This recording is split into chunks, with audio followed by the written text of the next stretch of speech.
Assalamualaikum warahmatullahi wabarakatuh. Salam sejahtera. Saya Nizal Muhammad. Anda bersama saya di dalam program Nizal & Co.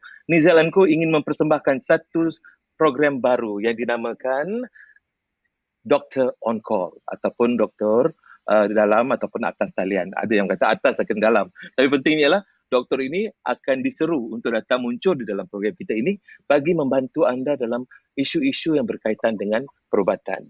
Baiklah, saudara tahu, saya tahu, semua tahu bahawa setelah lebih setahun negara berperang dengan pandemik COVID-19, kita telah dapati ia telah meragut lebih 1,000 nyawa. Dan itu baru setakat ini. Dan akhirnya, vaksin yang ditunggu selama-lama ini untuk memberikan harapan yang positif kepada mengatasi masalah wabak COVID-19 ini sudah mendarat di bumi Malaysia beberapa hari yang lalu. Detik besaran ini berlaku beberapa hari, tetapi yang penting ialah dia baru untuk fazah pertama ini membawa 312,390 dos vaksin.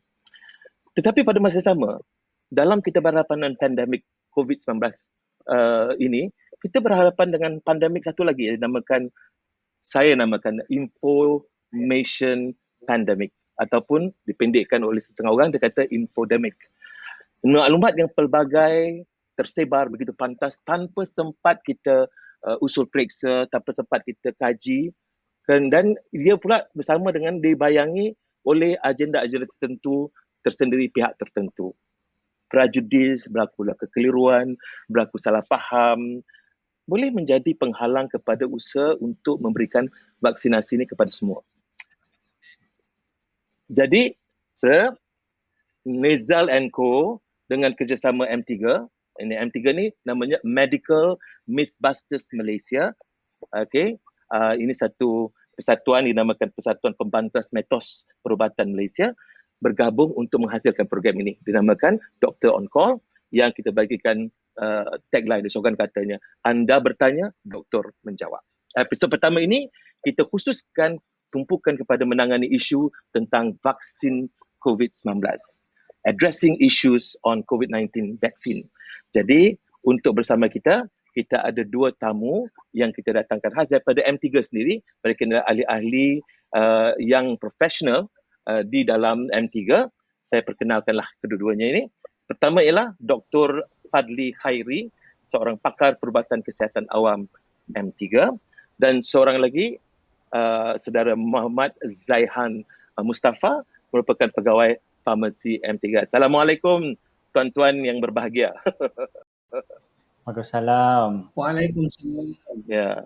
Ya. Baik, terima kasih kerana sudi bersama dengan kami di dalam Nizal & Co untuk membincangkan tentang soal vaksin ini. Saya fikir saya tidak mahu cerita panjang kerana kita tahu saat sekarang ni ramai orang menonton nak tahu tentang vaksin ini. Kerana terlalu banyak soalan yang muncul dalam pemikirannya. Sebagainya saya dapat terima daripada orang ramai. Baik, apa kata kita mulakan dengan satu soalan yang biasa tetapi orang tanya nampak macam remeh, tetapi ini sangat penting. Apa sebenarnya yang dikatakan vaksin itu dibanding dengan perubatan-perubatan lain? Boleh dijelaskan sekadar untuk membuka fahaman kita tentang vaksin itu sifatnya bagaimana supaya kita tahu kita jangan cepat menangkap yang bukan-bukan. Mungkin salah seorang di antara doktor kita boleh berkongsi pandangan tentang ini? Vaksin saya boleh? Zaihan ke? Ataupun Fadli ke? Dua doktor ni. Okey, apa ni vaksin So vaksin ni dia mengandungi antigen lah. So antigen yang kita perolehi secara sebahagian ataupun kita perolehi secara keseluruhan daripada suatu virus atau bakteria. Tapi yang paling penting yang kita nak faham kat sini adalah ia telah dilemahkan ataupun dimatikan. So itu penting. Kita jangan salah faham kalau kita bawa masuk, saya kata bawa masuk sebahagian struktur virus ataupun bakteria tu, kita ingat kita masukkan yang memang boleh memberi kesan mudarat kepada kita. Tidak So kita sebenarnya telah melemahkan ataupun mematikan bakteria ataupun virus ini, dan dia bertujuan adalah untuk memberi satu rangsangan terhadap kita punya sistem daya lawan jangkitan lah, sistem immunity tubuh kita, supaya ia membentuk antibody lah. Dan antibody yang saya katakan ni adalah antibody yang spesifik untuk melawan jangkitan tersebut lah. Dia tak boleh, kadang-kadang tu ada orang dia rasa macam kalau saya dah cucuk vaksin saya kebal, benda tu tak ada masalah, ya. So ada sedikit salah faham ya. So vaksin ni dia spesifik. Kalau dicucuk, kalau kita bercerita berkaitan dengan COVID-19 punya vaksin, so dia memang untuk mencegah jangkitan daripada virus COVID-19 lah. So dia tidaklah nanti boleh menghalang daripada, mencegah daripada segala penyakit yang ada, ya. So itu secara ringkas je lah. Saya rasa mungkin ada Dr. Fadli mungkin boleh tambah lagi. Dr. Fadli, kita ada sedikit catatan yang ada tercatat di situ. Boleh kita tunjukkan balik? Mungkin Dr. Fadli boleh buat ulasan sikit tentang apa yang dijelaskan di dalam catatan kita itu. Boleh kita siapkan balik? Okey, Doktor? Okey, yang dimasukkan adalah dia berfungsi untuk dia konsep vaksin ni kita katakan sebagai pencegahan.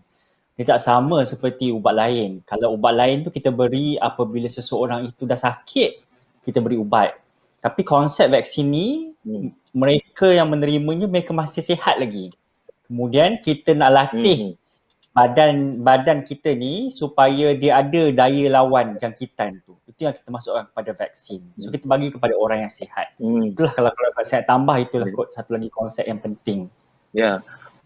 Maksudnya bagi orang macam saya yang tidak dalam perubatan ni, sebenarnya vaksin itu bukan penawar. Dia penghalang ataupun dia pembenting. Ya. Jadi yang pentingnya di dalam hal ini kita ceritakan dalam keadaan kita baru kita fahamlah bahawa kita ambil vaksin ni dia bukan penawar, tetapi dia adalah pembenting kepada berlakunya rentetan kesan kalau kita tidak mempunyai kekuatan dalaman. Begitu ya, boleh saya rumuskan? Jadi tidak sama dengan kita makan ubat-ubatan biasa. Baik, bila kita cerita tentang ini, bila nak cerita begitu, sekarang ni sudah ada, berapa banyak sudah ada vaksin dan yang datang ke Malaysia ini adalah vaksin tertentu, iaitu dinamakan Pfizer, daripada Pfizer. Soalan yang menjadi masalah bagi setengah-setengah orang yang menonton ialah Pfizer kita kena mempunyai 2 suntikan. Tetapi ada yang lain, tawaran-tawaran vaksin yang lain, dia hanya ada 1.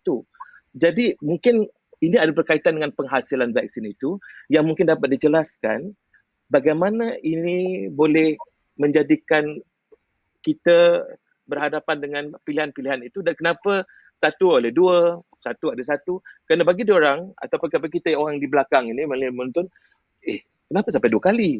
Ini kenapa sampai 1 kali? Kenapa tak boleh buat ke 1 kali?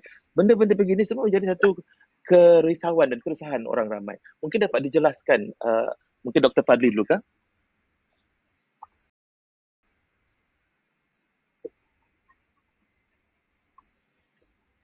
Silakan Dr. Fadli. Konsep vaksin ni bukan satu perkara yang baru. Dia daripada sebelum-sebelum ni pun kita ada vaksin. Okay, kalau bila kita bercakap tentang vaksin COVID, dia ada beberapa jenis. Salah satunya dia ada yang kita panggil sebagai mRNA vaksin seperti Pfizer. Pfizer ni mRNA vaksin. Ada juga vaksin yang jenis viral vector. Viral vector yang maknanya kita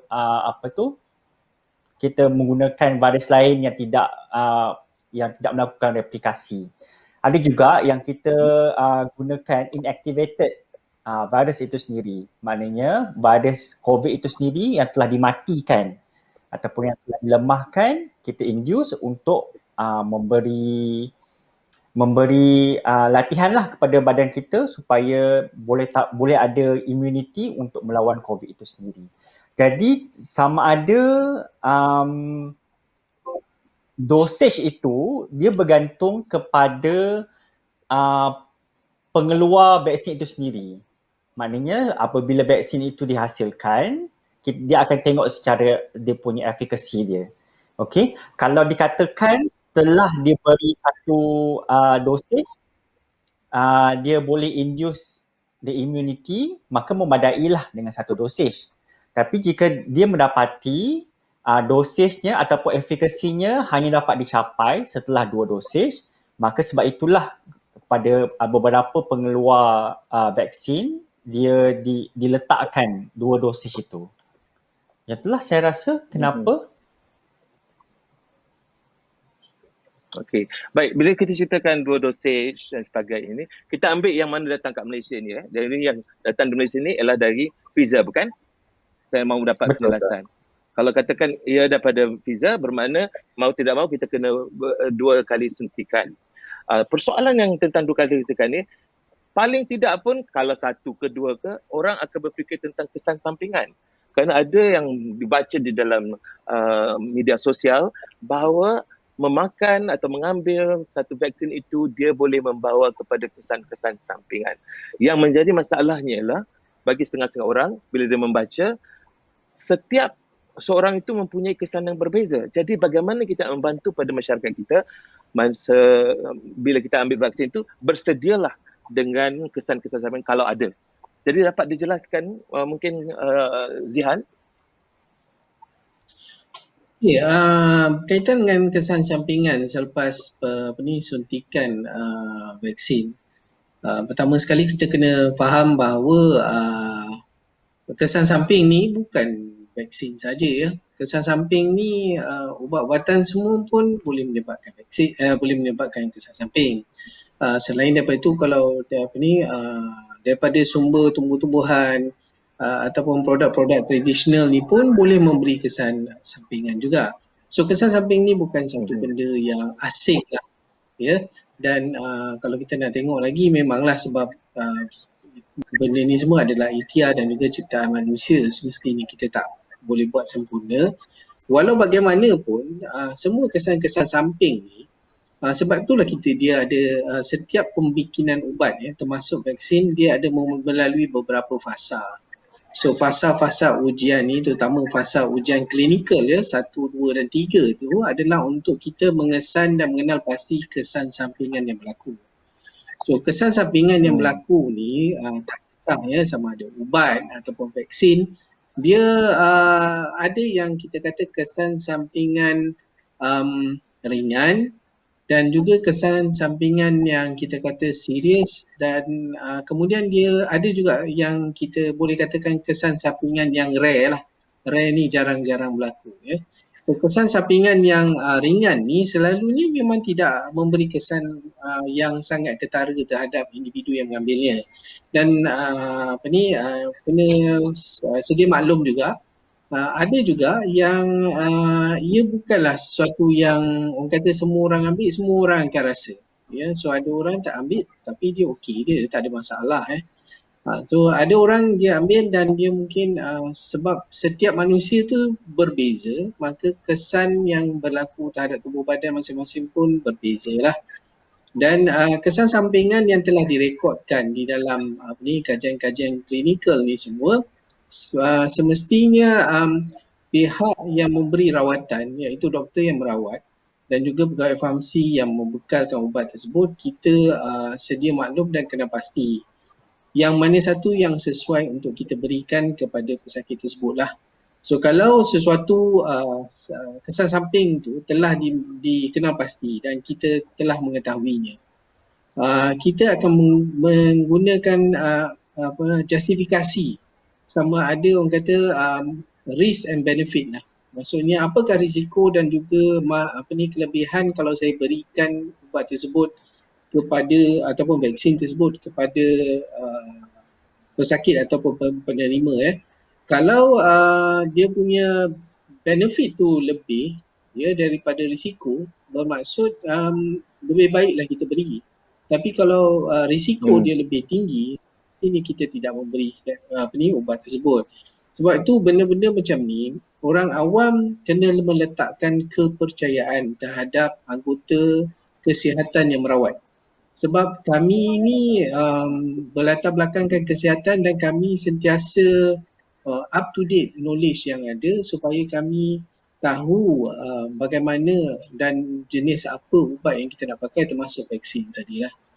Okay, so oleh sebab itu efek samping ni bukan satu benda yang orang kata hanya untuk vaksin COVID saja, tapi saya rasa oleh kerana COVID-19 ni lah juga saya rasa syukur juga kerana orang dah mula cakna dah mula nak tahu berkaitan dengan kesan samping secara lebih mendalam.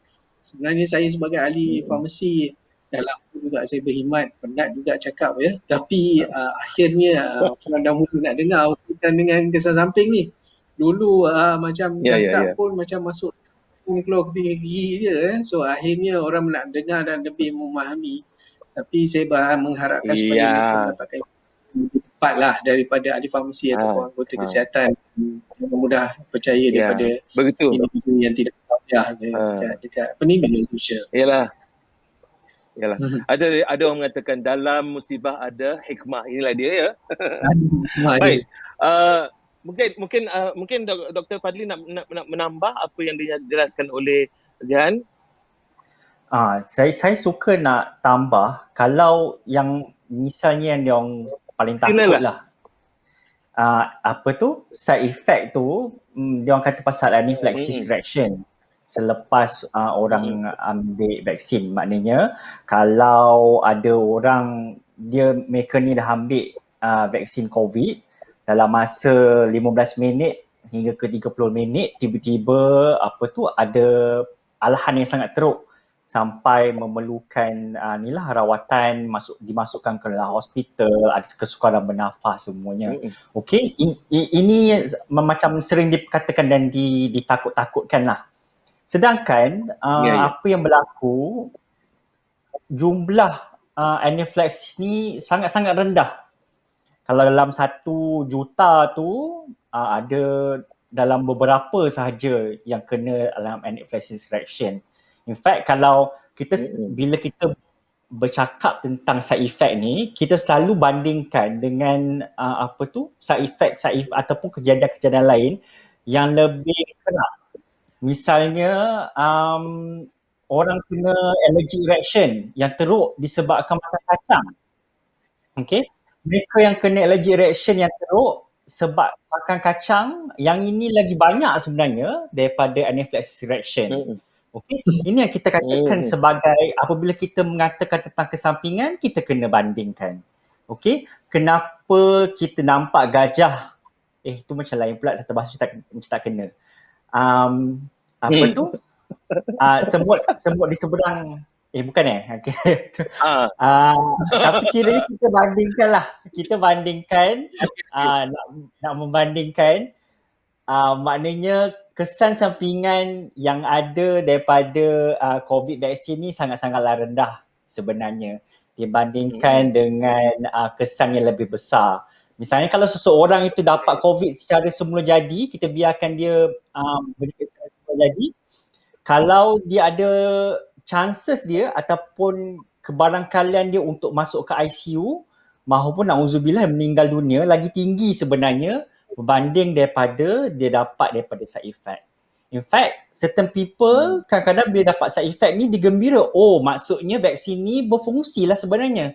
Sebabnya kebanyakan side effect tu adalah side effect sangat kecil. Misalnya dia ada rasa sakit di lengan ataupun rasa ruam-ruam di tempat suntikan ataupun rasa sakit macam pun lebam dekat tempat suntikan. Ini adalah side effect yang mungkin akan ada, yang akan hilang dalam masa 1-2 hari dan ini pun sebenarnya kecil.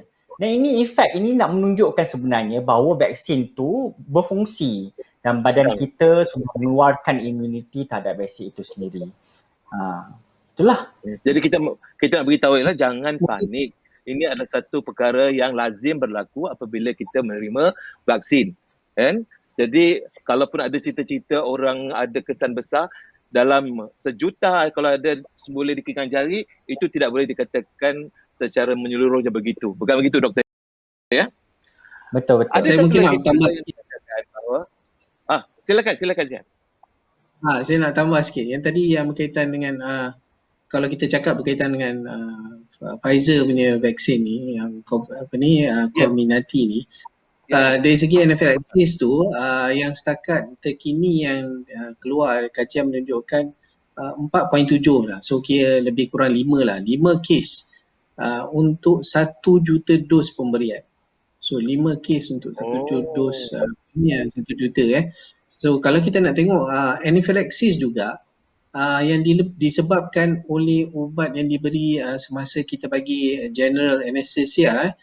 So untuk sejuta dos ataupun sejuta kes yang melibatkan anestesia, lebih kurang 50 hingga 100 boleh melibatkan anaphylaxis.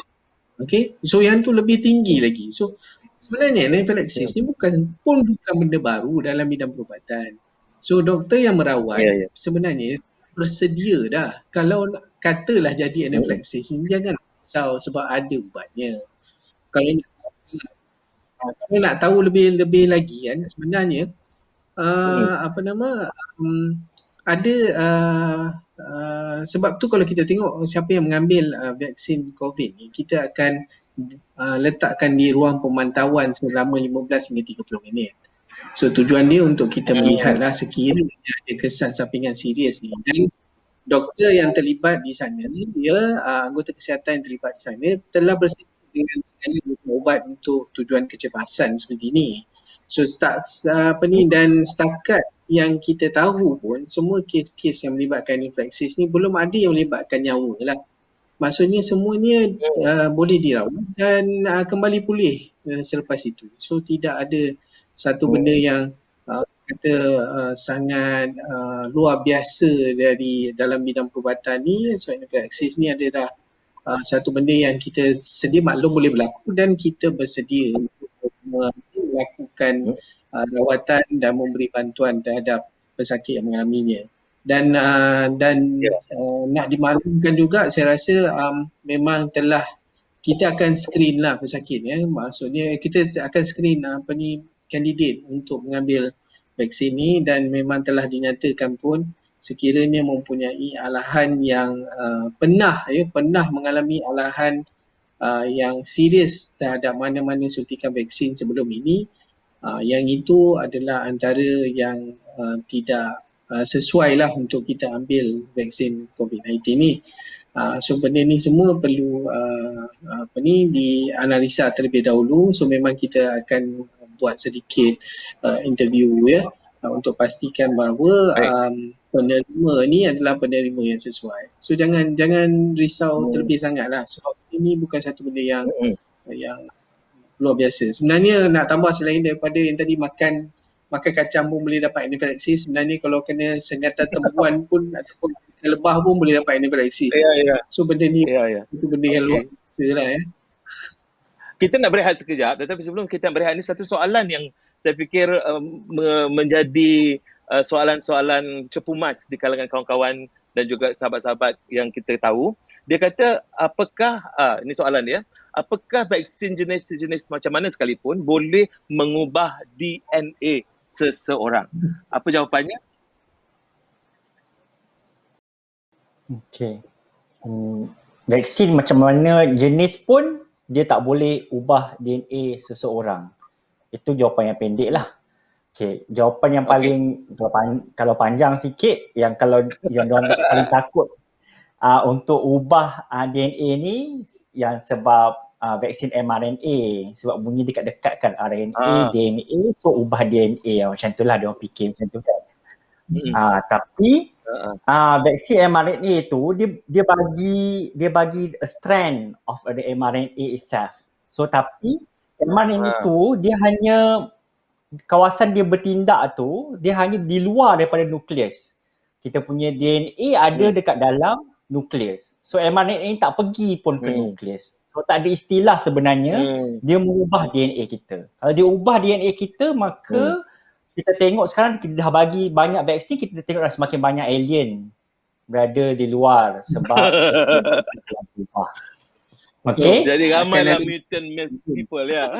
Ha, Mutant semakin lah banyak sebenarnya kita mutant. ni. Sebab vaksin dah banyaklah dia bagi. So kalau kita tengok tak banyak mutant, so maknanya dia tak ubah DNA kita. Okay, so Kalau betul begitu saya risau. Mungkin yang bercakap sekarang ni adalah mutant. betul. So Okay, benda tu mungkin dia, mereka ni dia kat luar nukleus. Macam mana dengan? mereka ni terlebih tersangat Ada- tengok filem-filem di luar sana. Ya. So kita tahu lah istilah apa, Mungkin jugalah. Incredible Hulk dan sebagainya. So tidak ada. Okey. Tahan. Baiklah, kita rehat seketika bagi fikiran anda terbuka supaya jangan lihat anda itu ada Incredible Hulk. Anda adalah manusia biasa dan tidak mungkin akan tersentuhnya DNA anda. Anda selamat penggunaannya dan tidak akan terganggu DNA anda. Anda tidak akan menjadi mutant, insya-Allah. Baik, kita rehat seketika, kembali lagi kita akan sambung lagi tentang penggunaan vaksin COVID-19 ini untuk anda, untuk kami, untuk kita semua. Silakan. Rehat seketika, kembali selepas itu.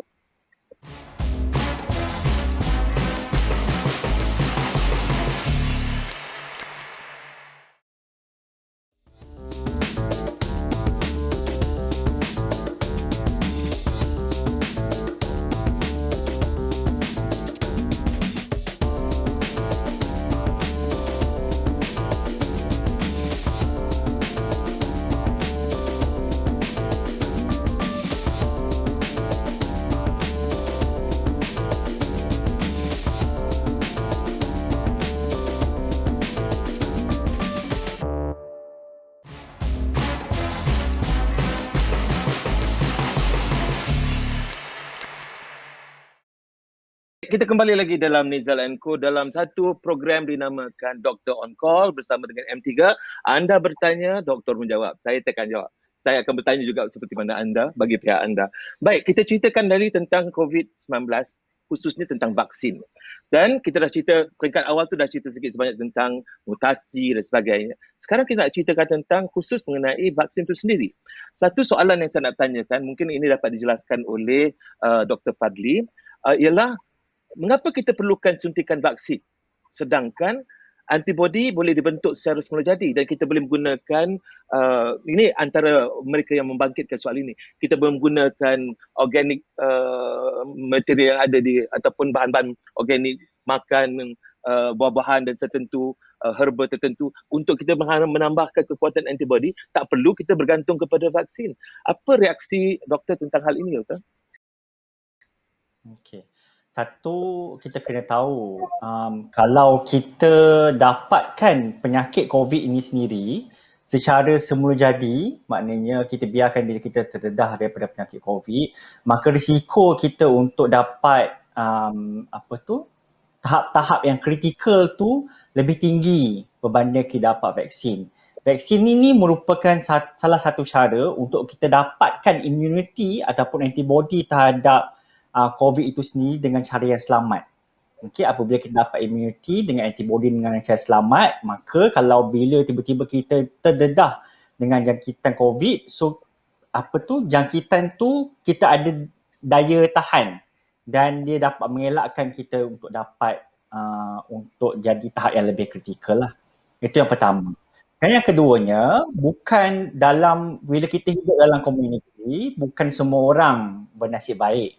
Bukan semua orang ada immunity yang tinggi, yang baik. Ada setengah individu, ada setengah kumpulan, mereka ada daya immunity yang rendah. Misalnya penyakit kanser yang mendapat dapat kemoterapi ataupun mereka yang ada banyak penyakit kronik misalnya. Maka mereka semua ini perlu dilindungi. Kalau kita biarkan mereka untuk dapat secara semula jadi, maka kita dengan secara tidak langsungnya, kita biarkan mereka untuk matilah sebenarnya. Okey, jadi sebab itu kita panggil sebagai perlunya untuk immunity kelompok.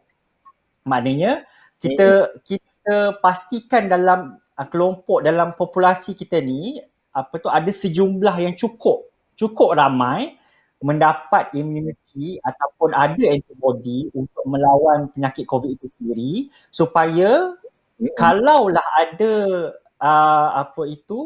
penyakit COVID itu dalam kelompok ni, dia tak boleh tersebar.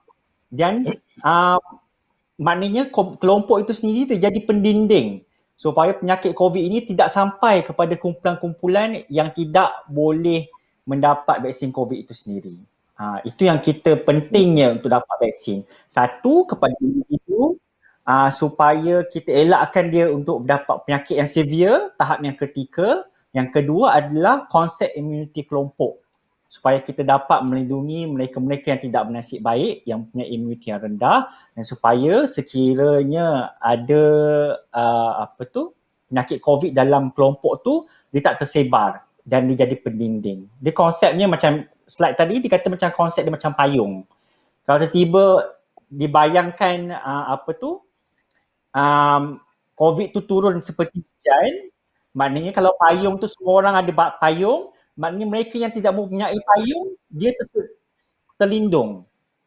Sebab payung-payung yang di atas tu dah dapat memayungi mereka yang tak dapat payung tu. Itu konsepnya sebagai vaksin. Itu yang konsep.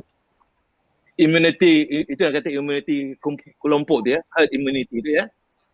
Ya, betul. Saya mungkin nak tambah sikit. Okay, saya mungkin nak tambah.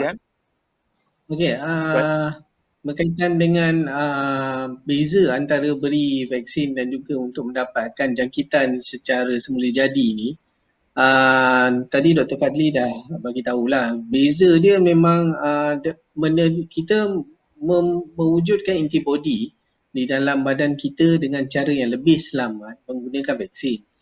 Kalau kita bezakan dengan kalau kita dapat yang secara semula jadi, yang betul-betul punya.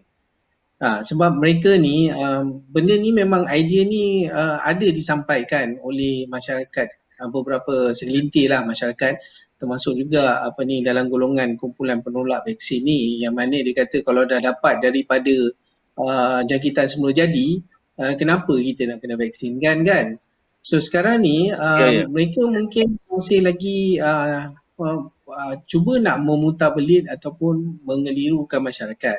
Saya kena tekankan lagi sekali, vaksin ni yang kita masukkan adalah yang telah ataupun yang dimatikan ataupun sebahagian subunit sahaja daripada virus ataupun bakteria tersebut. Dan semestinya kalau dia masuk dalam keadaan seperti ini, dia tidak boleh memberi kesan yang mudarat terhadap tubuh badan kita kalau kita bezakan dan kita bandingkan kalau kita masukkan yang betul-betul punya. Maksudnya kalau sekarang ni saya cerita, kita masukkan betul-betul COVID-19 punya virus di dalam tubuh badan manusia, so dia boleh memberi kesan yang jangkitan yang benar lah, ya, yang mana kita lihat sekarang ni pun dah sampai 1,000 lebih yang kematian, ya. Dan saya buat sedikit calculation kat sini. Hari itu benda ni telah disuarakan oleh kumpulan penolak vaksin ni.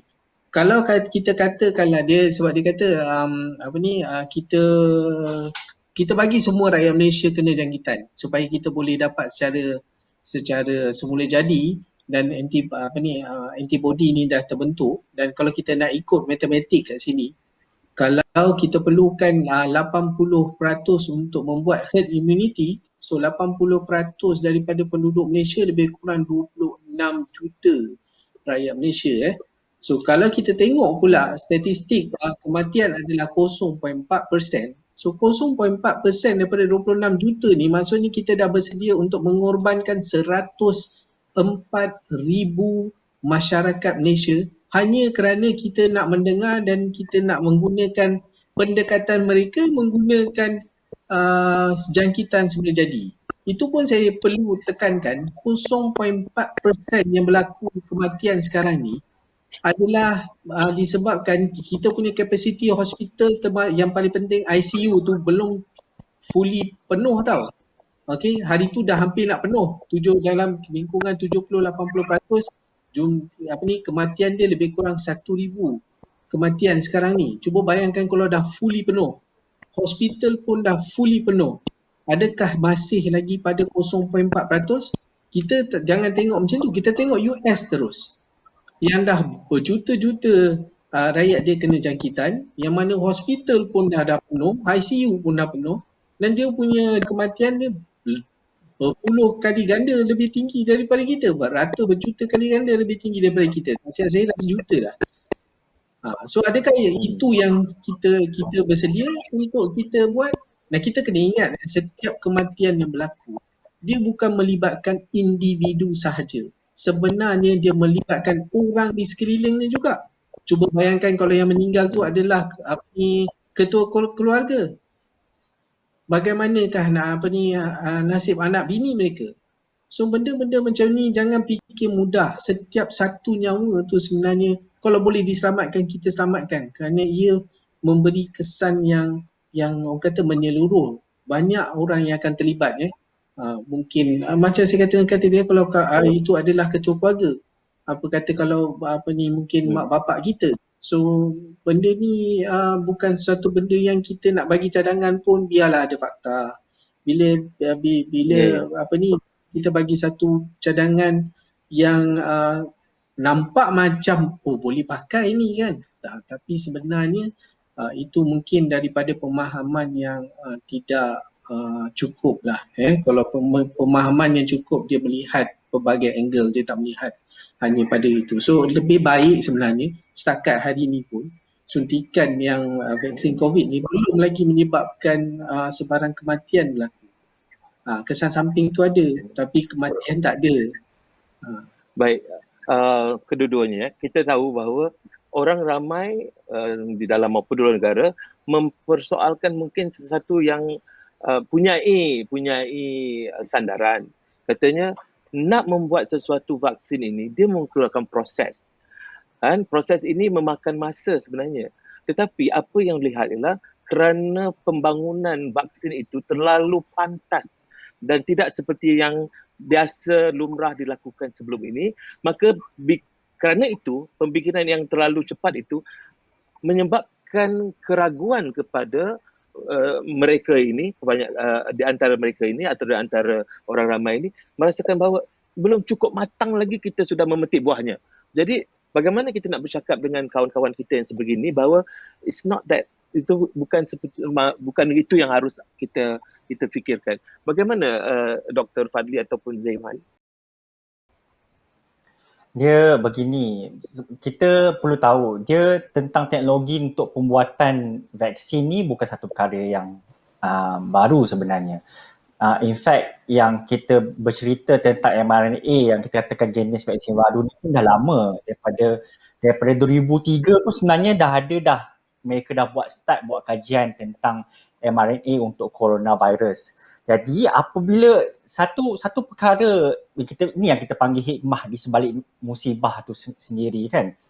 Satu perkara bila kita dah declare pandemik, waktu awal-awal sekali kita dah tahu tentang virus COVID ni, maknanya saintis-saintis daripada China sendiri telah berkongsi dia punya genomic sequence kepada seluruh negara, kepada semua saintis-saintis seluruh negara. Dan apabila COVID dah jadi pandemik, satu dunia pandemik, sebelum ni kalau satu company dia buat vaksin, dia buat seorang-seorang. Kita jangan kongsi kita punya teknologi ni dengan company lain. Nanti company lain untung. Kita jangan kongsi, kita simpan yang kita punya. Lepas tu bila dah keluar nanti baru kita buat press conference, kita boleh untung. Tapi kali ni tak. Kali ni dia jadi lagi cepat sebab ada kerjasama antara satu saintis dengan satu negara, satu company dengan company yang lain.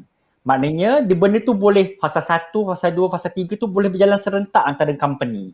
Dan masing-masing antara company itu sendiri dan negara itu sendiri, dia berkongsi dapatan, berkongsi teknologi, berkongsi perbincangan. Oleh kerana itu, perkongsian data, perkongsian teknologi itu sendiri menyebabkan perkara itu dapat jadi lebih cepat.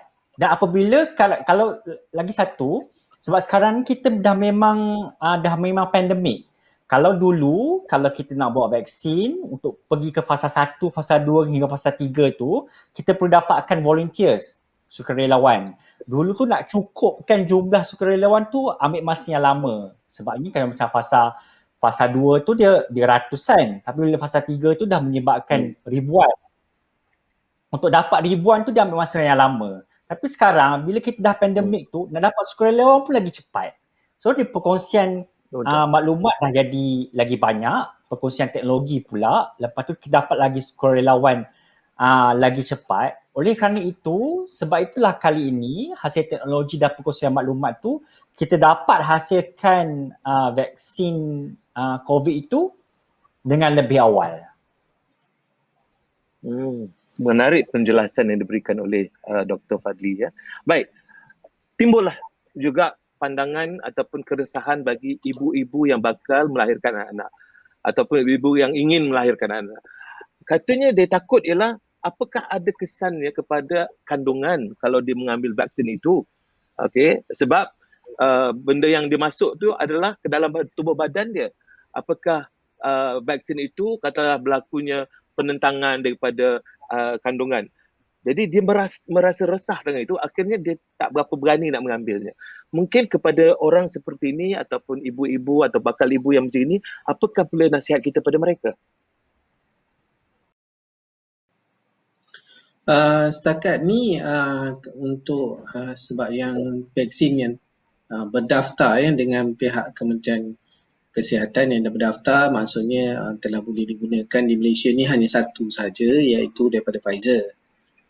Dan apa-apa pun kita kena melihat kepada apa yang disarankan oleh syarikat itu sendiri melalui kajian yang telah dilakukan lah. Dan semua mungkin kena sedia maklum bahawa kalau kita nak buat ujian klinikal ni, kita perlu melepasi jawatan kuasa etika. So jawatan kuasa etika ni memang kebanyakannya pun kita tidak melibatkan dalam kajian fasa klinikal ni golongan-golongan seperti ibu yang mengandung.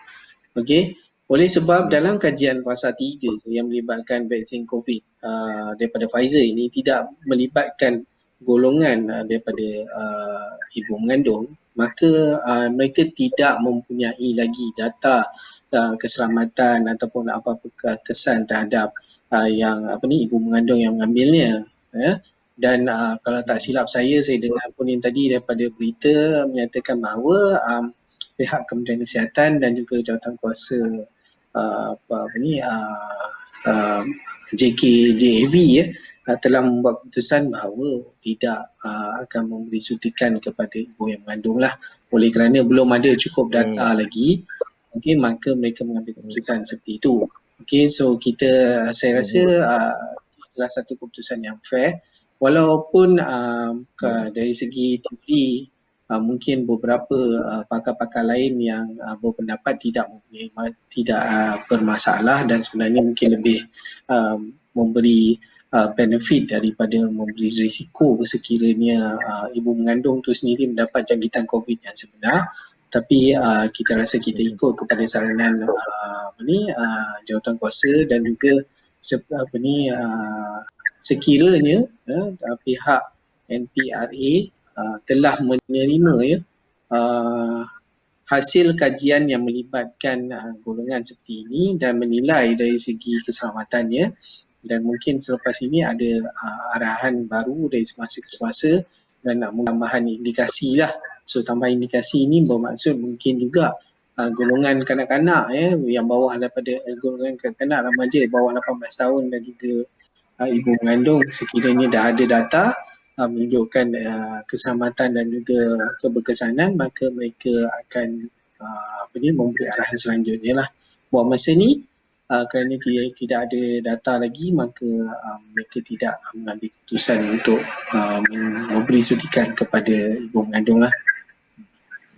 Baik, saya ingin tumpukan perhatian kepada vaksin yang didapati daripada Pfizer ini, atau yang kita tahu bahawa ia mempunyai keperluan untuk disuntik 2 kali. Baik, kali pertama kita ambil, berapa lamakah seseorang itu harus tunggu sehingga dia dapat masuk kepada suntikan kedua? 21 hari. Setakat ni kita katakan 21 hari lah. per satu hari ya. Baik, andainya ini kita main, ini sudah tentu hipotesis ya.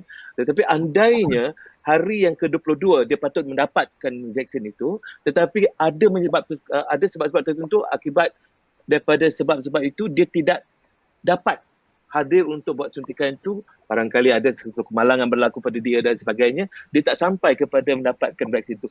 Apakah yang akan terjadi kepada dirinya andainya dia kata datang lewat, kan, katalah 10 hari lebih lewat kerana kemalangan, apakah masih boleh lagi dia ambil suntikan kedua atau dia kena mula balik proses suntikan pertama?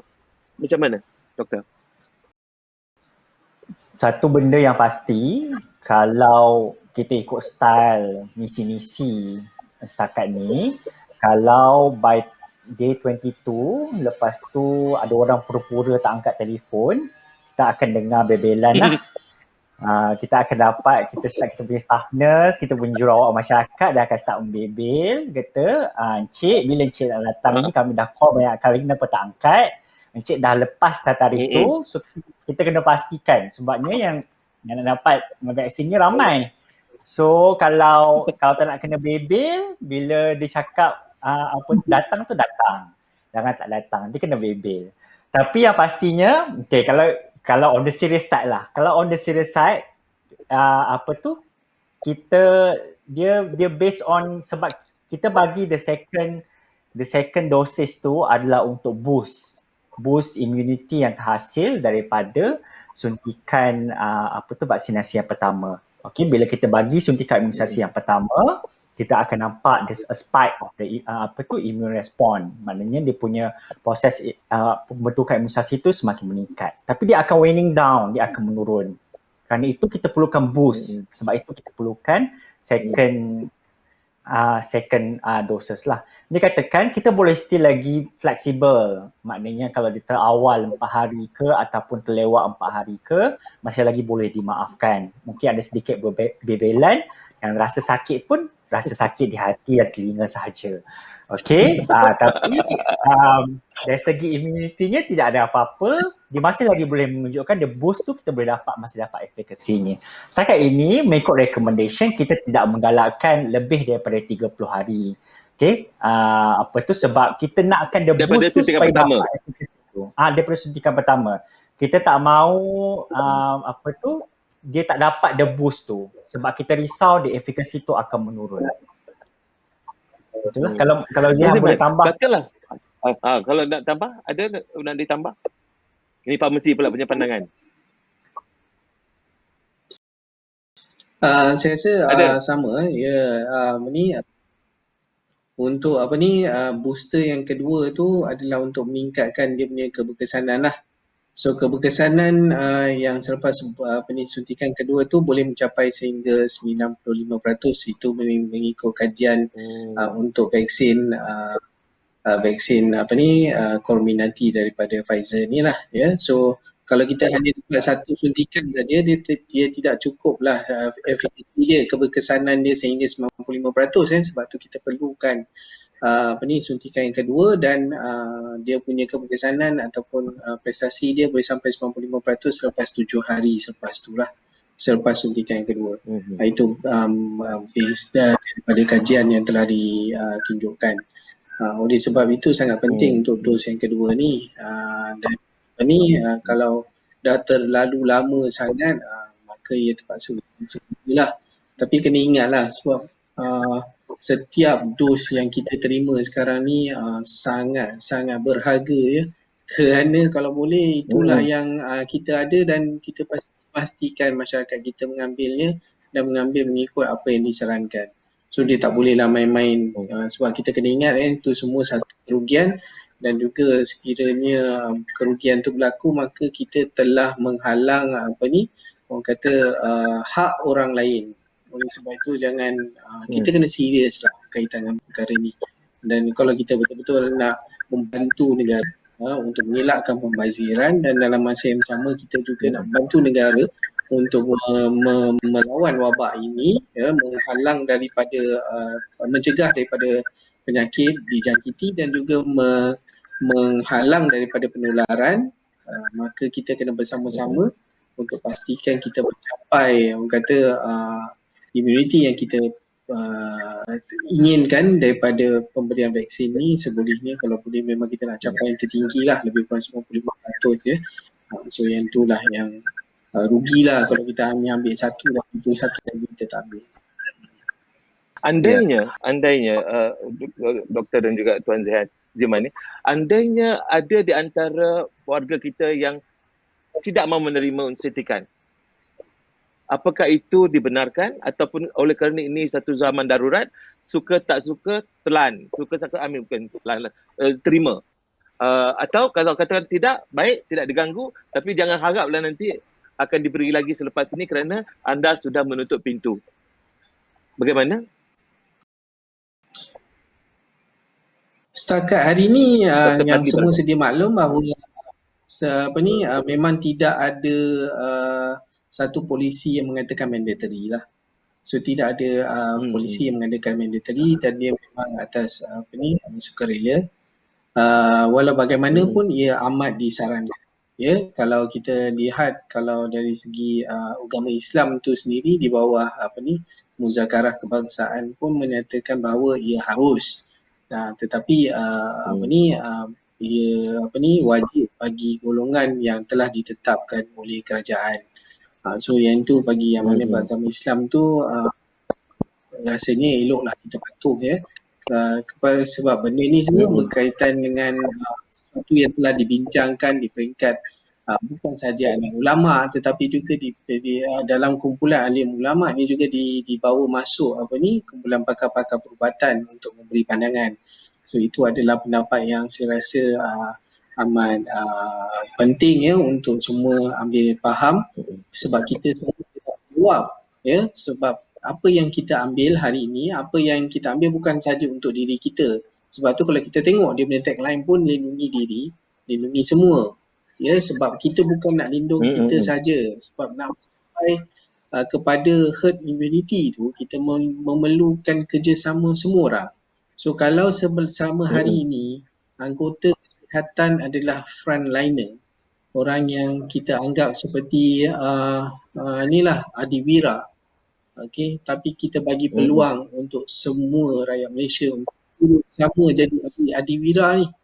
Okey, turut sama menjadi adiwira, turut sama menjadi hero, okey, untuk kita berganding bahu bersama-sama demi negara kita ni supaya kita dapat mencapai herd immunity dan juga seperti apa yang tagline tu kata, lindungi diri lindungi. Sebab kita nak melindungi bukan sahaja diri kita tetapi golongan-golongan yang orang kata berisiko, dan juga ada juga golongan, segelintir golongan yang tidak boleh menerima vaksin ini. Dan akhirnya kalau kita dapat mencapai herd immunity, kita boleh melihat bukti-bukti daripada negara-negara yang telah menerima suntikan vaksin COVID ni, yang mana jumlah dia dah semakin banyak dan kita boleh melihat bahawa dia punya jumlah kematian dan jumlah kes juga semakin menurun. So itu sebenarnya kita kena lihat bukan saja kes itu menurun itu setakat berkaitan dengan kesihatan, sebab ia tetap akan memberi kesan-kesan sampingan yang lain, iaitu dari segi sektor ekonomi, ya, sektor pelancongan. Sekurang-kurangnya kita mungkin dah boleh gerakkan kita punya sektor pelancongan dalam negara, ya. So itu adalah benda-benda yang positif yang boleh memberi kesan bukan secara langsung tetapi secara tidak langsung kepada ekonomi negara kita dan juga kesejahteraan semua. So semua kena ambil peranan masing-masing. Peluang ni nak jadi adiwira. Selain sebelum ni asyik-asyik orang kata abang polis ataupun tentera dan juga anggota kesihatan menjadi adiwira, kenapa? Why not? Kita dah bagi peluang untuk jadi adiwira bersama-sama. Untuk kita sama-sama membantras ataupun mengawal menghentikan pandemik ini. Baik, bagus sekali lah jawapan itu. Kita akan bagi ruang untuk kita berehat, bagi bernafas kepada kawan-kawan kita yang mendengar ini supaya mereka dapat menghayati sepatah apa yang dijelaskan oleh kedua-dua doktor dan juga Tuan Ziman. Baik, kita rehat seketika bagi tenang, bagi menghayati apa yang telah dibentangkan tadi. Mau jadi adiwira atau punah. Jadi kita bagikan ini kepada mereka untuk berfikir. Kita rehat seketika, kembali selepas ini untuk kita masuk ke pusingan terakhir, menjelaskan lebih dalam lagi tentang vaksin COVID-19. Jangan ke mana-mana.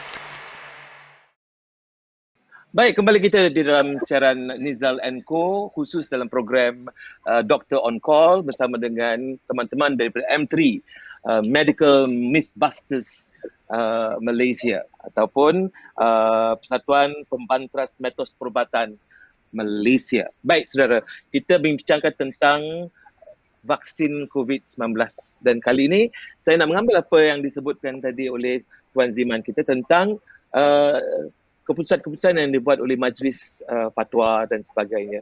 Baik, timbul bukan apa, cuma nak memperkukuhkan lagi soal yang dibangkitkan oleh ramai di antara mereka yang tidak mendengar ataupun tidak mendapat penjelasan tentang kehalalan vaksin itu. Setakat manakah ia benar-benar halal, dan ada yang tambah lagi, bukan tentang halal saja, mungkin dia halal tapi apakah dia thayyiban juga. Jadi mungkin dapat dijelaskan sama ada oleh Dr. Fadli maupun Tuan Zaiman. Okey, berkaitan dengan isu halal dan thayyiban dan ia melibatkan produk vaksin.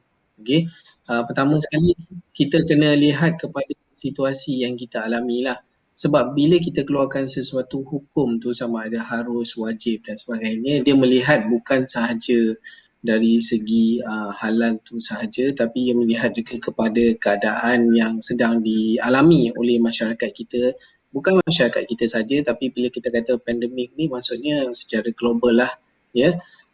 Oleh dan juga benda ni bukanlah satu jangkitan yang orang kata jangkitan ringan, ya. Dia dah pun melibatkan nyawa, ya, dan sejumlah nyawa yang agak besar, maka ia adalah satu benda yang serius. Dan kalau kita tengok pun memang telah dikatakan bahawa kita dalam keadaan darurat lah, darurat kesihatan, ya. Oleh sebab itu kalau kita nak tengok dari segi halalnya produk ini, seperti yang Dr. Fadli ada katakan tadi, vaksin yang ada ni kita ada beberapa jenis, iaitu yang sekarang yang berdaftar ni adalah dari segi mRNA vaksin. So kita ada juga daripada virus vector, kita ada juga daripada subunit, dan juga kita ada daripada viral yang telah diremahkan. So yang kalau daripada, saya mungkin kena cerita yang konvensional lah, sebab mRNA ni adalah teknologi baru. So yang konvensional pun maksudnya vaksin yang ada dalam jadual imunisasi kebangsaan yang dicucuk kepada golongan kanak-kanak bayi, ya, yang mana ia pun telah dinyatakan bahawa hasil akhir vaksin tersebut tidak mengandungi apa-apa unsur yang boleh mengatakan ia tidak halal lah. Maksudnya ada unsur binatang, ya. Hasil akhirnya tidak. Mungkin dari segi pembuatannya tu mungkin ada melibatkan unsur-unsur syubhah, di mana kat mana ia sebab benda bila kita nak melemahkan, bila kita nak mematikan vaksin tu, kita kena virus tersebut untuk dijadikan vaksin. So kita kena tanya kat mana kita ternak benda tu ataupun kita biarkan dia, ya. So kebanyakan ni adalah isu di situ, ya, di mana isu tu di mana dia dibiarkan. Tetapi kita kena faham bahawa dalam proses pembikinan vaksin ni, dia tak boleh, dia macam saya bagi analogi lah, ya. Analogi ni adalah analogi daripada rakan-rakan kami jugalah yang nak bagi orang senang faham, ya. kalau saya tanam sayur, okay, so kalau kita ambil sayur tersebut dengan akar dia, adakah kita makan sekali dengan tanah kat mana kita tanam sayur tersebut? So kita tak ada ambil tanah dia. So kita hanya ambil sayurnya. So dalam vaksin itu, itulah yang dilakukan secara konvensional, di mana ia mungkin dibiarkan di kawasan menggunakan, orang kata ada yang menggunakan sel cipan, ada yang menggunakan sel janin, ya. Kita tidak mengambil sel kat mana kita biarkan tu. Yang kita nak adalah virus tersebut. Maka kita hanya ambil virus tersebut dan dia melalui proses penyulingan beberapa kali. Nak pastikan completely tulen sebelum kita matikan dan juga kita lemahkan untuk kita jadikan vaksin. So itu benda yang penting yang mana telah diterangkan kepada pula jawatan kuasa muzakarah kebangsaan, yang mana alim ulama pula melihat kepada pandangan-pandangan daripada jumhur ulama seluruh dunia dan juga melihat kepada orang kata Al-Quran dan hadis sebelum meluarkan hukum. So kenalah tahu bahawa proses ni bukanlah satu proses syok sendiri, ya. So benda ni dan semua yang dalam jawatan kuasa ni semestinya memegang tanggungjawab, dan kita memegang tanggungjawab, kita pun tahu kita pun Muslim, so kita tahu dosa dan pahala, dan kita tidak melakukan benda-benda yang orang kata sengaja nak orang kata kalau perkataan yang lebih sedikit layman memperdajalkan orang, tak adalah, ya. Okey. Tapi kalau kita nak tengok spesifik berkaitan dengan vaksin mRNA ni, saya rasa vaksin mRNA ni antara yang paling suci dah, sebabnya kan dia mungkin syarikat-syarikat ni pun dia dah mengetahui bahawa ini antara benda yang sentiasa diperbincangkan sebelum ni berkaitan kat mana tapak semayan dan sebagainya. Tapak biak tu menjadi satu isu besar oleh segolongan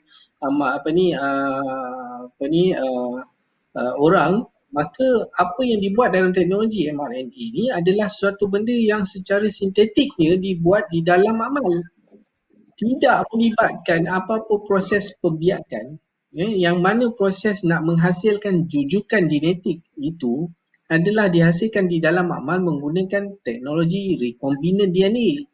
So teknologi recombinant DNA ni, janganlah terkejut pula, sebenarnya teknologi recombinant DNA ni dah lama ada. Ya, antara ubat yang kita gunakan teknologi recombinant DNA adalah insulin. Tu pesakit kencing manis yang cucuk insulin tu kita menghasilkan pada teknologi recombinant DNA. Dihasilkan di dalam amal. Kita tidak mengambil insulin daripada bahan-bahan binatang pun, daripada lembu ke, daripada khinzir ke, tidak. Ia dibuat secara sintetik di dalam amal. So menggunakan teknologi yang sama, kita menghasilkan jujukan genetik yang untuk menghasilkan spike protein sebagai satu orang kata identiti khas kepada virus COVID ini. Okey. Ia dihasilkan di dalam amal, dan kalau kita nak tengok lagi apakah bahan lain yang ada dalam vaksin Comirnaty daripada Pfizer ni, yang bahan aktif dia yang memberi kesan tu adalah jujukan genetik tu yang kita panggil sebagai mRNA. Selain daripada itu, apa yang ada adalah lipid, garam dan gula. Nak apa lagi? Tidak ada pun sebarang unsur binatang kat sini. Gula, garam dan juga lemak, lipid. Okey. So sekarang ni sebenarnya golongan vaksin dia dah macam mati akal tau. Dia dah macam mati akal. Dia dah tak boleh nak sentuh lagi dah isu ni. So, sebab tu dia mula menakutkan orang dengan isu kononnya kesan samping teruk, boleh melukarkan genetik, boleh tukarkan DNA dan sebagainya. Itu semua antara perangai-perangai penolak vaksin yang telah orang kata dikenal pasti, dan kita semua dah faham dah apa yang mereka akan buat, ya. So sebab itu hanya mungkin masyarakat yang belum mengenali kumpulan ini, so mungkin inilah antara yang kami akan bagi tahulah, sebab kami ni dah lama dah orang kata berjidal dengan mereka ni, so kita tahu apa yang mereka nak pergi, ya. So itu antara bila dah tak boleh kona tang ni, dia kona tang sana pula, ya. Tapi sekarang ni dan Dia satu banyak lagi kona bila no? dan satu lagi bab Toyiban so Toyiban ni sebab itulah semua ubat-ubatan perlu berdaftar dengan pihak Kementerian Kesihatan termasuk vaksin. So salah satu daripada kriteria yang untuk suatu ubat tu didaftarkan, Toyiban ni suci. So sebab tu semua ubat yang berdaftar dengan pihak Kementerian Kesihatan dia adalah berkualiti, kemudian selamat dan juga berkesan. Okey, yang kualiti tu macam mana? So kualiti tu adalah penilaian dari segi kat mana kilang dia, rupa kilang tu macam mana. So kilang tu mestilah mematuhi standard GMP. So standard GMP pun kena ingat GMP bukan GMP untuk food industry. Dia GMP untuk pharmaceutical industry. So GMP pharmaceutical industry untuk makluman semua adalah yang paling ketat antara semua yang GMP yang ada. So GMP adalah good manufacturing practice ataupun amalan penghilangan baik yang mana semua ubat yang berdaftar, tak kisahlah walaupun ubat tradisional sekalipun, ia perlu dikilangkan di kilang yang mempunyai status GMP. So dengan adanya status tersebut, maka kualiti itu boleh kita jamin, barulah orang kata adanya suci dan toyiban tu. Itulah dia peranan pihak Kementerian Kesihatan tu nak pastikan bahawa benda ini kita bukan main-main punya perkara ni, ini perkara serius yang mana dah lama dah Kementerian Kesihatan jaga. Hanya saya rasa dengan sekali lagi dengan COVID-19 ni telah membuka mata banyak pihak bahawa sebenarnya Kementerian Kesihatan banyak fungsi dia dan menjaga kesejahteraan rakyat Malaysia. Baik. Dr. Fazli, soalan yang mungkin menjadi perkara yang selalu ditanya-tanyakan ialah, bolehkah kita mendapat COVID setelah mendapat suntikan itu ataupun setelah mendapat vaksin? Okey, yang pertamanya kita kena tengok kemungkinan lah apabila kita katakan efficacy nanti tu 95% tu, dia bermaksud kalau let's say kita terdedah dalam 10 event misalnya, ada kemungkinan untuk kita dapat penyakit COVID, so ada 9 kemungkinan kita dapat dielakkan ataupun dicegah untuk mendapat COVID. Satu lagi, kebaikan yang kita katakan bila kita dapat vaksin ataupun imuniti yang terhasil daripada vaksin ini adalah badan kita dah belajar macam mana untuk melawan penyakit COVID itu sendiri. Jadi, kalaupun seseorang itu terdedah kepada virus COVID itu sendiri, badan dia dah ada immunity. So, dia punya virus tu cepat clear out daripada dia punya body dan dia pun tak dapat severity. So, kita katakan masa yang diambil untuk seseorang itu dapat develop the immunity ataupun antibody terhadap virus COVID itu adalah ambil masa selepas 2 hingga 3 minggu lah. Selepas 2 hingga 3 minggu, so badan dia dah mula belajar tentang virus itu sendiri, antigen itu sendiri, dan dia dah develop immunity ataupun antibody. Jadi kalau tiba-tiba dia terdedah daripada daripada virus COVID tu, dia dah ada antibody dah. Dia dah terus dapat bertindak dan terus boleh lawan sebelum virus itu boleh replicate pun kat dalam body dia. So risiko dia untuk mendapat penyakit COVID itu menjadi lebih rendah. Kalaupun dia dapat, maka the severity untuk ataupun tahap kritikal untuk dia dapat tu jadi lebih rendah. So seorang itu lebih sihat lah, pendek kata. Ya.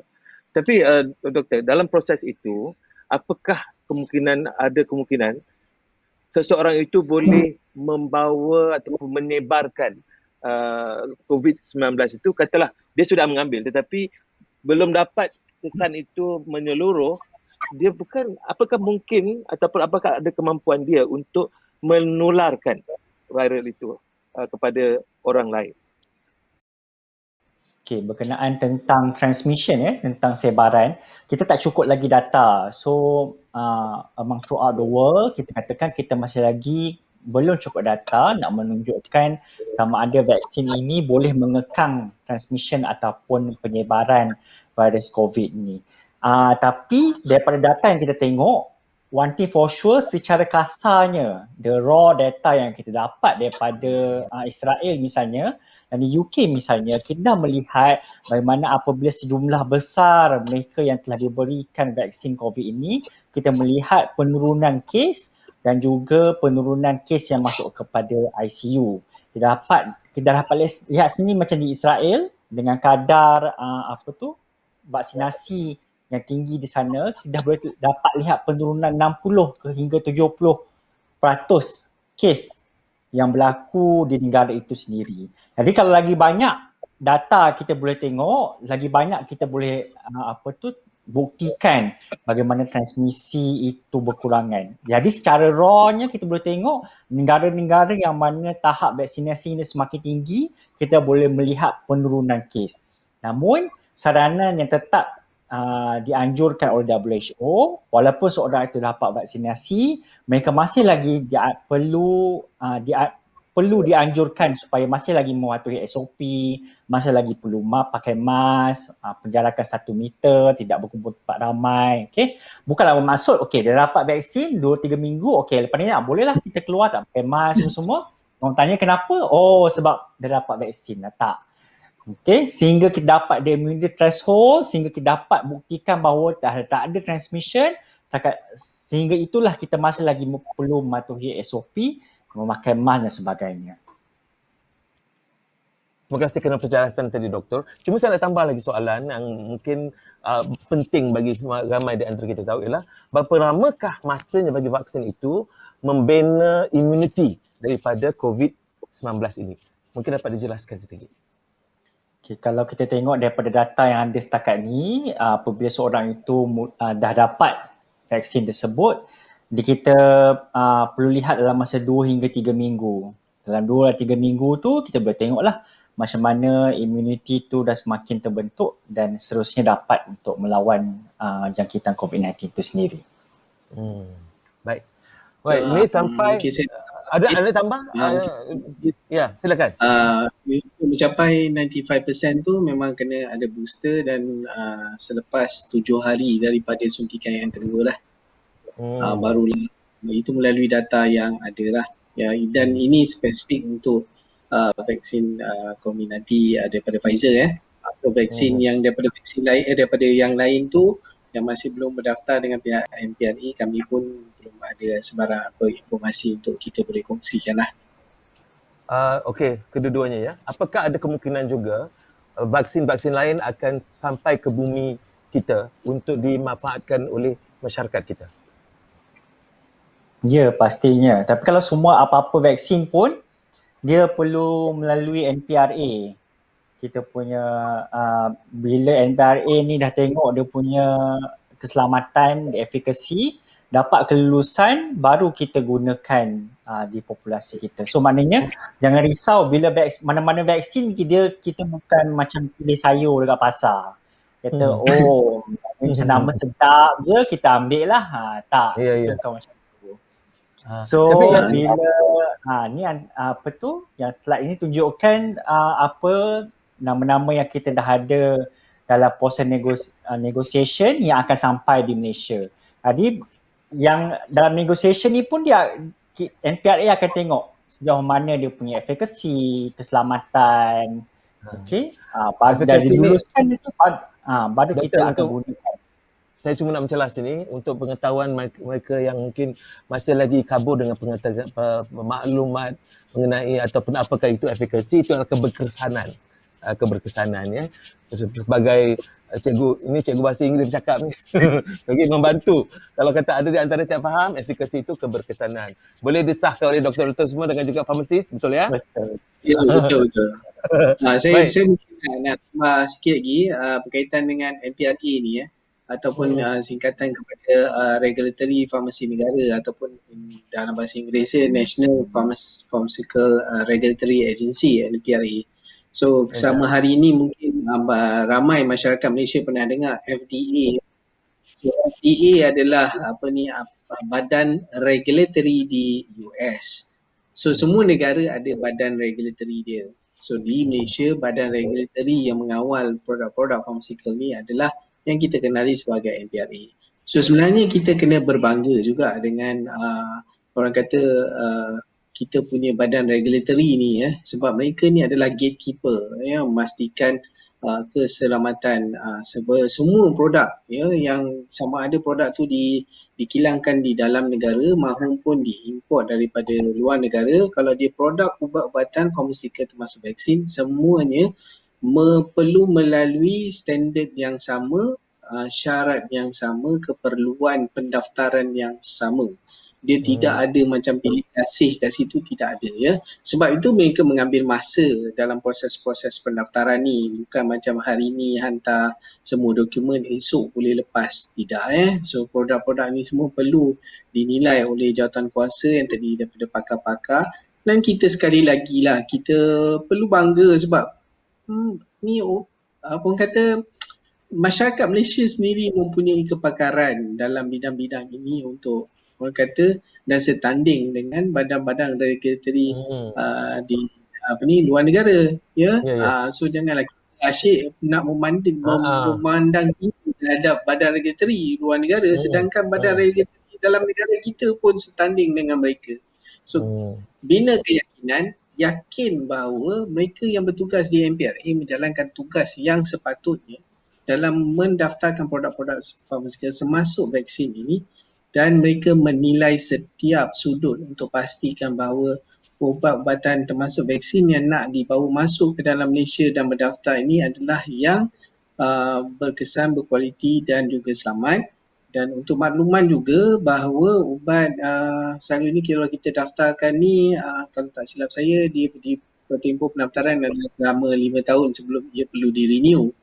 Tapi untuk vaksin ni, dia hanya diberi pendaftaran sementara saja, partial pendaftaran yang mana ia perlu membuat proses pendaftaran setiap tahun dengan mungkin memerlukan dokumen-dokumen tambahan untuk menyokong dokumen-dokumen dan juga hasil-hasil data yang terkini dalam proses pendaftaran dia setiap tahun. So maksudnya benda ni memang satu benda yang dipantau secara teliti oleh pihak Kementerian Kesihatan di bawah yang mana pihak regulatory MPRA ini adalah Kementerian Kesihatan Malaysia. Baik, apakah vaksin COVID-19 ini boleh mengelakkan kita daripada berhadapan dengan varian baru virus ini? Kerana kita masalahnya kita hadapi ialah ada dia kata virus yang keturunannya datang daripada negeri orang putih di England, ada yang daripada South Africa dan sebagainya. Jadi apakah sekali kita ambil vaksin itu, kita akan juga terpaling daripada dijangkiti oleh varian-varian baru virus COVID-19 ini? Setakat ni data yang kita tengok, kalau kita ambil vaksin sekarang pun, kita masih lagi mempunyai immunity terhadap varian-varian lain. Kalau dapat pun kita dapat kurangkan severity yang disebabkan oleh varian-varian baru yang disebabkan oleh COVID-19 varian lain lah.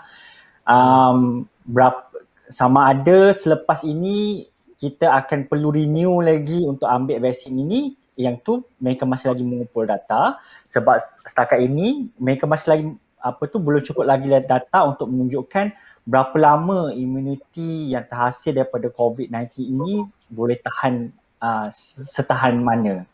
Okay, lagi banyak data kita boleh dapat, lepas ni kita akan tengok sama ada berapa setiap setahun sekali ke ataupun setiap 2 tahun sekali ke ataupun bila perlu ke. So kadang-kadang itu masih lagi dalam kajian lah. Tapi yang dikatakan sekarang ni, apa yang saintis katakan, dan benda ini, pendapat ini mungkin akan berubah setelah data lagi banyak nanti kita dapat. Kalau setakat ini, vaksin yang kita telah dapat itu, dia ada immunity juga terhadap varian-varian lain yang akan datang. Baiklah, di hujung-hujung ini adalah kita nak memberikan nasihat kepada penonton, pendengar dan sebagainya ini.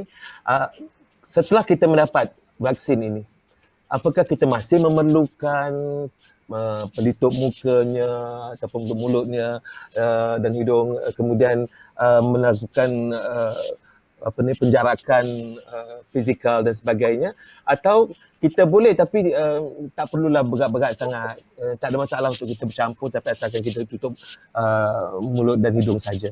Apa nasihat yang boleh diberikan oleh kedua-duanya? Okay. Kalau kita lihat kepada pematuhan SOP ni, jawapannya iyalah, ya.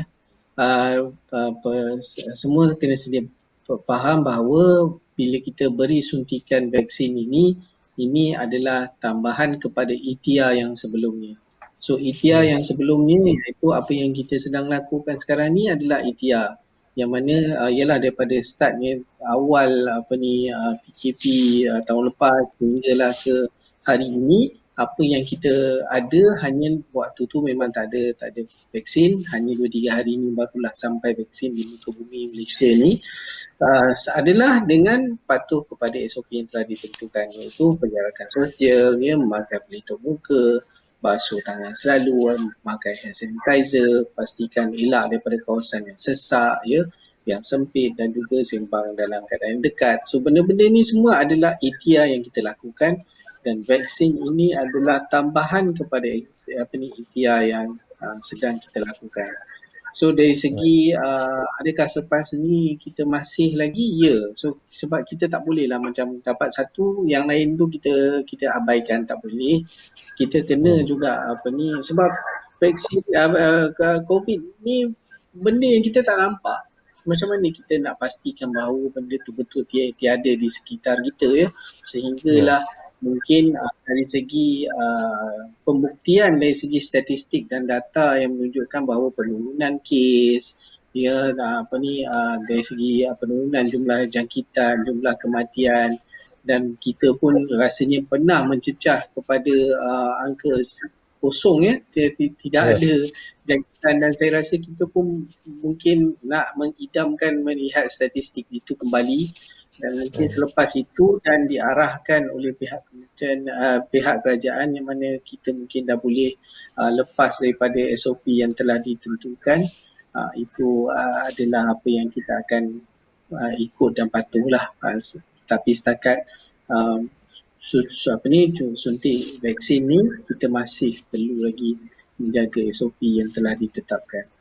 Yalah, kata pepatah yang tadi tak sempat habis pepatah tadi, Doktor.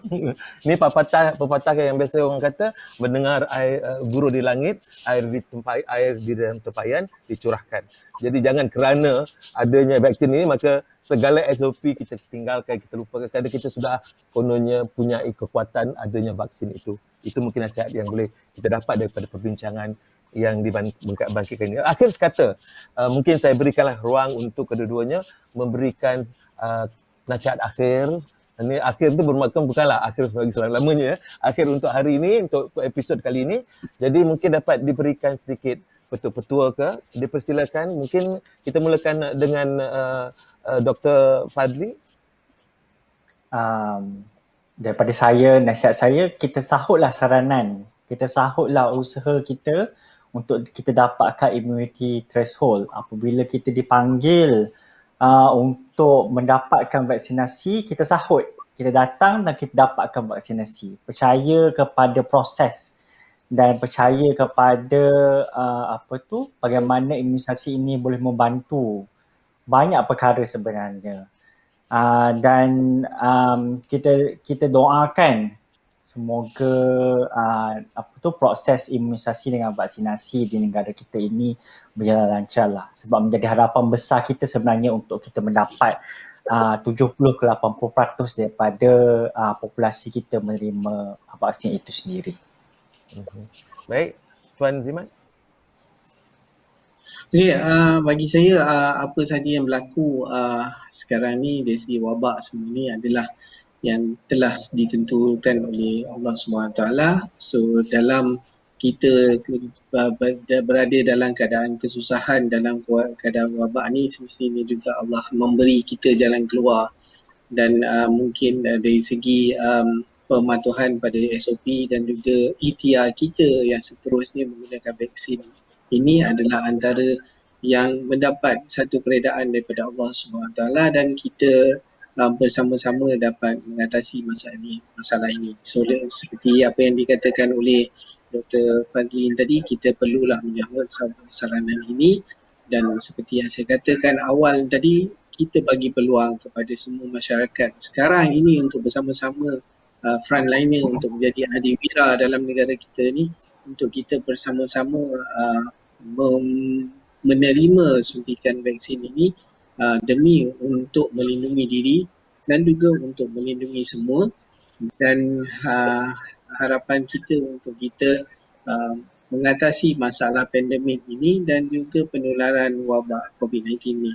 So dengan izin Allah, insya-Allah apa yang kita usahakan ni kita boleh menampakkan hasilnya. Tapi sama daripada semua masyarakat Malaysia amat diperlukan elakkan daripada terus berkonspirasi dan juga terus orang kata menyebarkan berita-berita tidak benar dan juga berita palsu yang kita perolehi daripada sumber yang entah mana pun kita tak tahu. Ada apa-apa sekalipun, jangan risau. Pihak kerajaan ataupun pihak yang bertanggungjawab semestinya mengetahui juga perkara tersebut dan juga menyiasat dan juga meneliti perkara tersebut. So jangan kita takut-takutkan masyarakat yang lain, okey, sebab semua yang kita lakukan ini ada consequences dia satu hari nanti. Oleh itu semua orang perlu menjalankan tanggungjawab dia, dan kami di dalam bidang kesihatan ini, saya sendiri dan Dr. Fadli, terutamanya kami tidak menerima apa-apa insentif daripada pihak masyarakat pharmaceutical, yang mana kami ni seolah-olah macam penyokong kuat kepada orang kata Big Pharma dan sebagainya. Bukannya. Kami, apa yang kami cakap adalah berkaitan dengan evidence base, iaitu kita bercakap berkaitan dengan fakta dan juga pembuktian yang sahih. So kita tidak bercakap kosong kat sini, dan kita harap supaya masyarakat Malaysia percayalah pada kami, sebab kami tidak ada niat lain melainkan untuk melihat masyarakat Malaysia sihat dan kembali kepada keadaan sedia kala. Demikianlah tadi perbincangan episod pertama kita dalam Dr. On Call dalam Nizal & Co. Kita membawa kepada anda pakar-pakar dalam bidang perubatan, dalam bidang farmasi, dan bidang apa sahaja dalam konteks kesihatan rakyat kita, orang kita, negara kita. Jadi ini episod pertama yang kita tumpukan kepada menangani isu tentang vaksin COVID-19. Perbincangan yang dibuat begitu hebat dan begitu meluas dan memberikan gambaran yang lebih jelas lagi tentang keadaan yang dikatakan berkaitan dengan vaksin COVID-19. Baik saudara, kita dah dengarkan, kita dah tahu sekarang ini apa yang harus kita lakukan.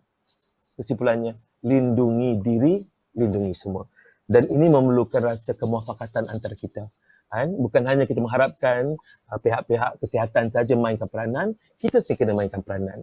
Barangkali kita ada sedikit rasa was-was terhadap apa yang dilakukan ataupun apa yang kita nak ambil. Tetapi apakah ruginya untuk kita menggunakan kesempatan ini? Kalau kita tak mahu sangat-sangat, kita menghormati.